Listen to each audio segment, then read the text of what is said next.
रामराम मंडळी, मी शेतकरी सचिन धांदे. आपल्या शेतात तुम्ही पाहू शकता देव आंबाडीची फुलं आहे. आता सध्या हार्वेस्टिंग सुरू आहे मित्रांनो. आता मी तोडायला सुरुवात करत आहो. खूप छान असे फुलं आहेत मित्रांनो आपल्या शेतामध्ये. बघा खूप असे लटाफट लागलेले आहे फुलं आणि झाडं एकदम पूर्ण झुकून गेलेले आहे. बघा असे वाकून गेलेले आहे. जिकडे पाहाल तिकडे बघा असे वाकून गेलेले आहे. या फुलांचं मित्रांनो चटणी खूप छान बनते. चटणी, जाम, जेली, ज्यूस, मुरब्बा, लोणचं, सॉस पण बनते मित्रांनो. अतिशय चविष्ट हे फूल आहे. चवीने थोडंसं आंबट आहे, त्याच्यामुळे खूप छान अशी चटणी बनते याची. तर प्रचंड मार्केटला मागणी आहे ॲक्च्युअली, म्हणून मी दरवर्षी लावत असतो. यावर्षी खूप सारे लावले आहे. बघा आता तिथपर्यंत लावलेले आहे.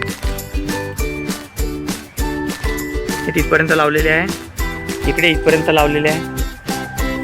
हे बघा भरपूर असे फुलं आहे. मी रोज सकाळी विकायला नेतो वर्धेला. खूप छान डिमांड आहे. कशी वाटली मित्रांनो आपल्याला? तुम्हाला आपली माहिती नक्की कमेंटमध्ये कळवा.